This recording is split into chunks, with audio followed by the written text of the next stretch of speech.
जो सुमिरत सिद्धि हो गणनायक कविवर बदन करऊँ अनुग्रह सोय बुद्धि राशि शुभ गुण सदन मुख होई वाचाल पंगु चढ़ाई गिरिवर गहन जासु कृपा सुदयाल द्रवऊ सकल कलिमल दहन नील सरोरुह श्याम तरुण अरुण बारिज नयन करऊ सोम मयूर धाम सदा क्षीर सागर शयन कुंद इंदु समदेह उमा रमन करुणायन जाह दीन पर नेह करऊ कृपा मर्दन बयन बंदाऊ गुरु पद कंज कृपा सिंधु नर रूप हरि महामोहतम पुंज जासु बचन रवि कर निकर सिया राम जय जय सिया राम जय जय सिया राम लता भवन ते प्रगट भे तेहि अवसर दो भाई निकसे जन जुग बिमल विधु जलद पटल बेलगाई सिया राम जय जय सिया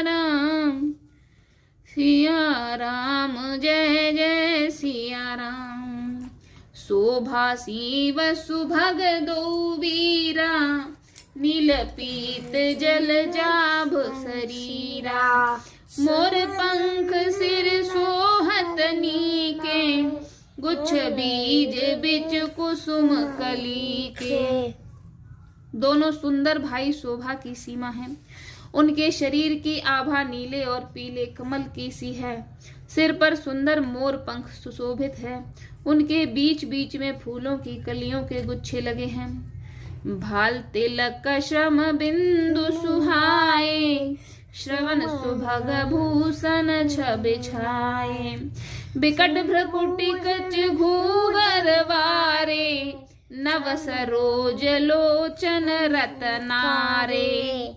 माथे पर तिलक और पसीने की बूंदें शोभायमान हैं। कानों में सुंदर भूषणों की छवि छाई है। टेढ़ी भौहें और खुंघराले बाल हैं। नए लाल कमल के समान रत्नारे लाल नेत्र हैं। चार चिबुक नासिका कपोला हास बिलास लेत मनु मोला। मुख छवि कहे न जाय मोहे पाही जो बिलो के बहु काम लजाही। ठोड़ी नाक और गाल बड़े सुंदर हैं और हंसी की शोभा मन को मोल लिए लेती है। मुख की छवि तो मुझसे कही ही नहीं जाती, जिसे देखकर बहुत से कामदेव लजा जाते हैं। और मन माल काम मुगल गीवा काम कलब कर भुज बल सीवा। सुमन समेत बाम कर दोना सांवर कुंवर सखी सुठ लोना। वक्ष स्थल पर मणियों की माला है। शंख के सदृश सुंदर गला है। कामदेव के हाथों के बच्चों की सूंड के समान उतार चढ़ाव वाली एवं कोमल भुजाएं हैं जो बल की सीमा है। जिसके बाएं हाथ में फूलों सहित दोना है। हे सखी, वह सांवला कुंवर तो बहुत ही सलोना है। के हरि कटपट पीत धर सुषमाशील निधान। देख भानुकुल भूषण बिसरा सखिन अपान। सिंह सी पतली लचीली कमर वाले पीतांबर धारण किए हुए शोभा और शील के भंडार सूर्य कुल के भूषण श्री रामचंद्र जी को देखकर सखियां अपने आप को भूल गईं। धर धीर जोई के आली सयानी सीता सन बोली यह पानी, बहुरी गौर कर ध्यान करे हूँ, भूप किशोर देख किन लेहू। एक चतुर सखी धीरज धरकर हाथ पकड़कर सीता जी से बोली, गिरिजा जी का ध्यान फिर कर लेना, इस समय राजकुमार को क्यों नहीं देख लेती। सकुच सिय तब नयन उघारे, सन्मुख दो रघु सिंह निहारे। नख सिख देख राम कहे शोभा, सुमिर पिता पनु मनु अति क्षोभा। तब सीता जी ने सकुचा कर नेत्र खोले और रघुकुल के दोनों सिंहों को अपने सामने खड़े देखा। नख से शिखा तक श्री राम जी की शोभा देखकर और फिर पिता का प्रण याद करके उनका मन बहुत क्षुब्ध हो गया। पर बस सखिन लखी जब सीता, भयउ गहरू सब कहीं सभीता। पुनिया उबो एहि बेरिया काली, अस कह मन बिहसी कयाली। जब सखियों ने सीता जी को प्रेम वश देखा तब सब भयभीत होकर कहने लगी, बड़ी देर हो गई, अब चलना चाहिए, कल इसी समय फिर आएंगी। ऐसा कहकर एक सखी मन में हंसी, गूढ़ गिरा सुन सिय सकुचानी, भय विलम्ब मातु भय मानी। धर बड़ धीर राम और आनी, फिरी अपन पौ पितु बस जानी। सखी की यह रहस्य बड़ी वाणी सुनकर सीता जी सकुचा गईं। देर हो गई, जान उन्हें माता का भय लगा। बहुत धीरज धरकर वे श्री रामचंद्र जी को हृदय में ले आईं और उनका ध्यान करती हुई अपने को पिता के अधीन जानकर लौट चलीं। देखन मिस मृग बहग तरु, फिरई बहोर बहोर। निरख राम रघुबीर छब, बाढ़े प्रीत न थोर। मृग पक्षी और वृक्षों को देखने के बहाने सीता जी बार बार घूम जाती हैं और श्री राम जी की छवि देख देख कर उनका प्रेम कम नहीं बढ़ रहा, अर्थात बहुत बढ़ता जाता है। जान कठिन शिव चाप बिसूरत, चली राख और श्यामल मूरत। प्रभु जब जात जान की जानी, सुख स्नेह शोभा गुण खानी। शिव जी के धनुष को कठोर जानकर वे बिसूरती मन में विलाप करती हुई हृदय में श्री राम जी की सांवली मूर्ति को रखकर चली। शिव जी के धनुष की कठोरता का स्मरण आने से उन्हें ऐसी चिंता होती थी कि ये सुकुमार रघुनाथ जी उसे कैसे तोड़ेंगे।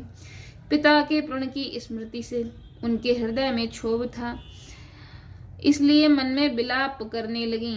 प्रेम वश ऐश्वर्य की विस्मृति हो जाने से ही ऐसा हुआ। फिर भगवान के बल का स्मरण आते ही वे हर्षित हो गईं और सांवली छवि को हृदय में धारण करके चली। प्रभु श्री राम जी ने जब सुख स्नेह शोभा और गुणों की खान श्री जानकी जी को जाती हुई जाना, परम प्रेम मृदुमसी कीन्ही, चारु चेत भीति लिख लीन्ही। गई भवानी भवन बहोरी, बंद चरण बोली कर जोरी। तब परम प्रेम की कोमल स्याही बनाकर उनके स्वरूप को अपने सुंदर चित्त रूपी भित्ति चित्रित कर लिया। सीता जी पुनः भवानी जी के मंदिर में गईं और उनके चरणों की वंदना करके हाथ जोड़कर बोली, जय जय गिरिबर राज किशोरी, जय महेश मुख चंद्र चकोरी। जय गज बदन खड़ानन माता, जगत जननी दामिनी दुति गाथा। हे श्रेष्ठ पर्वतों के राजा हिमाचल जी की पुत्री पार्वती, आपकी जय हो, जय हो। हे महादेव जी की मुख रूपी चंद्रमा की ओर टकटकी लगाकर देखने वाली चकोरी, आपकी जय हो। हे हाथी के मुख वाले गणेश जी की, 6 मुख वाले स्वामी कार्तिकेय जी की माता, हे जगजननी, हे बिजली की सी कांति युक्त वाली शरीर वाली, आपकी जय हो। नहीं तव आदि मध्य अवसान, अमित प्रभाव वेद नहीं जाना। भव भव विभव पराभव कारिण, विश्व विमोहनि स्वबस निहारिणी। आपका न आदि है, न मध्य है और न अंत है। आपके असीम प्रभाव को वेद भी नहीं जानते। आप संसार को उत्पन्न, पालन और नाश करने वाली हैं, विश्व को मोहित करने वाली और स्वतंत्र रूप से विहार करने वाली हैं।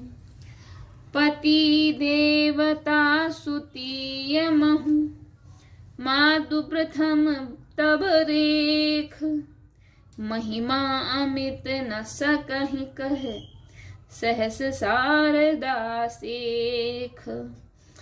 पति को इष्ट देव मानने वाली श्रेष्ठ नारियों में हे माता आपकी प्रथम गणना है। आपकी अपार महिमा को हजारों सरस्वती और शेष भी नहीं कह सकते। सेवत तो है सुलभ फलचारी, बरदायनी पुरारे प्यारी। देवी पूज पद कमल तुम्हारे, सुर नर मुनि सब हों सुखारे। हे भक्तों को मुँह मांगा वर देने वाली, हे त्रिपुर के शत्रु शिवजी की प्रिय पत्नी, आपकी सेवा करने से चारों फल सुलभ हो जाते हैं। हे देवी, आपके चरण कमलों की पूजा करके देवता, मनुष्य और मुनि सभी सुखी हो जाते हैं। मोर मनोरथ जानहु नीके, बसहु सदा पुर उर सबही के। कीन्हु प्रगट न कारण तेहि, अस कह चरण गहे बैदेहि। मेरे मनोरथ को आप भली भांति जानती हैं, क्योंकि आप सदा सबके हृदय रूपी नगरी में निवास करती हैं। इसी कारण मैंने उसको प्रकट नहीं किया। ऐसा कहकर जानकी जी ने उनके चरण पकड़ लिए। विनय प्रेम बस भई भवानी, खसी माल मूरत मुस्कानी। सादर सी प्रसाद सिर धरेऊ, बोली गौर हर्ष ही भरेऊ। गिरिजा जी की सीता जी के विनय और प्रेम के वश हो गईं। उनके गले की माला खिसक पड़ी और मूर्ति मुस्काई। सीता जी ने आदर पूर्वक उस प्रसाद माला को सिर पर धारण किया।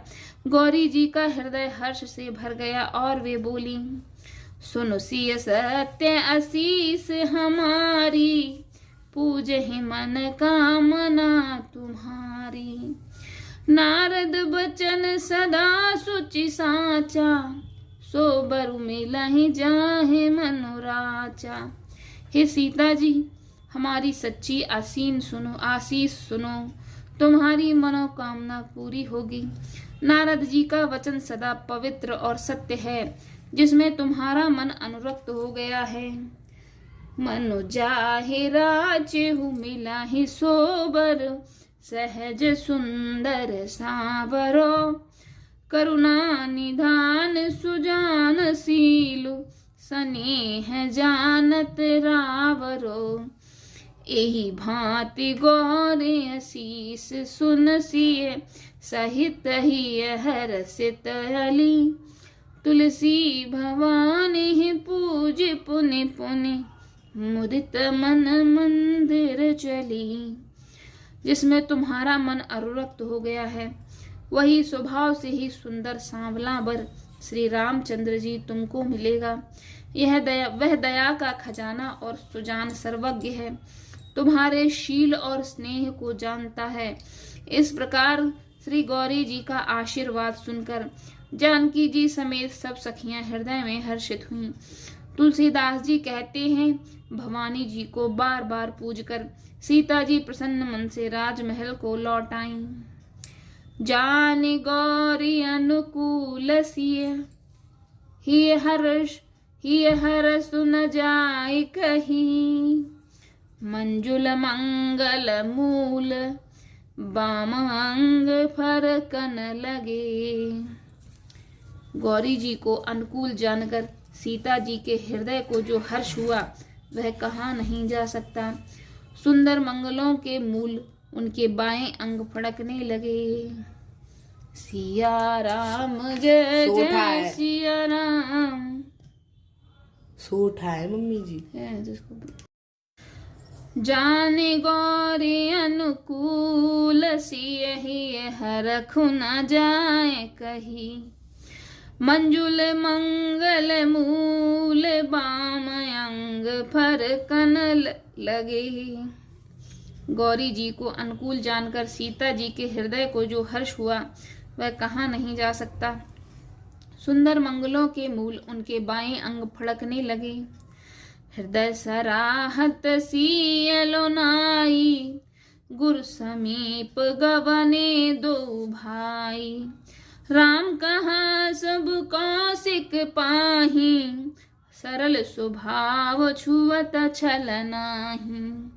हृदय में सीता जी के सौंदर्य की सराहना करते हुए दोनों भाई गुरु जी के पास गए। श्री रामचंद्र जी ने विश्वामित्र जी से सब कुछ कह दिया, क्योंकि उनका सरल स्वभाव है, छल तो उसे छूता भी नहीं है। सुमन पाई मुनि पूजा कीन्ही पुण्याशीष दुहु भाइन दीन्ही। सुफल मनोरथ हो तुम्हारे राम लखन सुन भये सुखारे।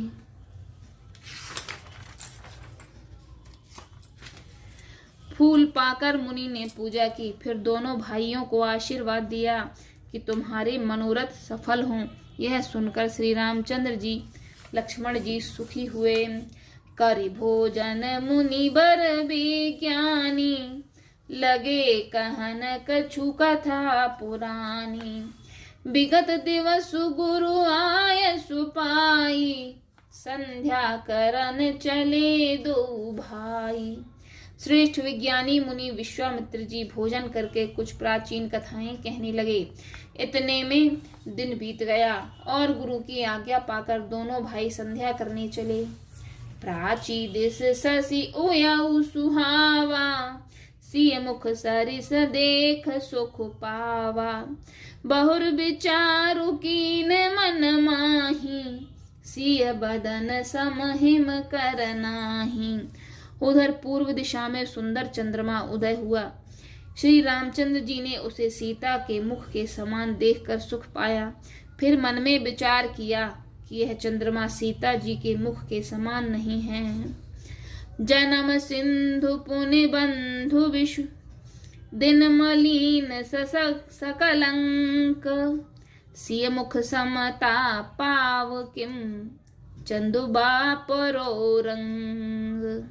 खारे समुद्र में तो इसका जन्म, फिर उसी समुद्र से उत्पन्न होने के कारण विष इसका भाई। दिन में यह मलिन शोभाहीन निस्तेज रहता है और कलंकी काले दाग से युक्त है। बेचारा गरीब चंद्रमा सीता जी के मुख की बराबरी कैसे पा सकता है। घटई बढ़ई बिरहिन दुखदाई ग्रसई राहु निज संदेह पाई। कोक शोक प्रद पंकज द्रोही अवगुण बहुत चंद्रमा तोही। फिर यह घटता बढ़ता है और विरहिणी स्त्रियों को दुख देने वाला है। राहु अपनी संधि में पाकर इसे ग्रस लेता है। चकवे को चकवी के वियोग का शोक देने वाला और कमल का वैरी उसे मुरझा देने वाला है। हे चंद्रमा, तुझ में बहुत से अवगुण हैं जो सीता जी में नहीं हैं। वैदेही मुख पट तर दीन है होई दोख बड़ अनुचित कीन है। सिय मुख छवि विधु ब्याज बखानी गुरु पह चले निशा बड़ जानी। अतः जानकी जी के मुख की तुझे उपमा देने में बड़ा अनुचित कर्म करने का दोष लगेगा। इस प्रकार चंद्रमा के बहाने सीता जी के मुख की छवि का वर्णन करके बड़ी रात हो गई जान वे गुरु जी के पास चले। कर मुनि चरण सरोज प्रणामा, आय सुपाई कीन्ह विश्रामा। विगत निसार रघुनायक जागे, बंधु बिलोक कहन अस लागे। मुनि के चरण कमलों में प्रणाम करके आज्ञा पाकर उन्होंने विश्राम किया। रात बीतने पर श्री रघुनाथ जी जागे और भाई को देखकर ऐसा कहने लगे, ओयऊ अरुण अवलोकहु ताता, पंकज को कलोक सुखदाता। बोले लखन जोर जुग पानी, प्रभु प्रभाउ सूचक मृदुबानी। हे तात देखो, कमल चक्रवाक और समस्त संसार को सुख देने वाला अरुणोदय हुआ है। लक्ष्मण जी दोनों हाथ जोड़कर प्रभु के प्रभाव को सूचित करने वाली कोमल वाणी बोले, अरुणोदय सकुचे कुमुद, उड़गन ज्योत मलीन। जिम तुम्हार आगमन सुन, भये नृपत बलहीन। अरुणोदय होने में कुमुदनी सकुचा गई और तारागणों का प्रकाश फीका पड़ गया। जिस प्रकार आपका नाम सुनकर सब राजा बलहीन हो गए। सिया राम जय जय सिया राम, सिया राम जय जय सिया राम, सिया राम जय जय सिया राम, सिया राम जय जय सिया राम। कथा विसर्जन होत है, सुनो वीर हनुमान। जो जन जहाँ से आए हैं तहाँ करो प्रस्थान।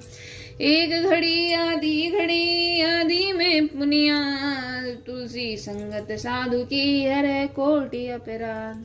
सियावर रामचंद्र की जय, पवन सुत हनुमान की जय, उमापति महादेव की जय।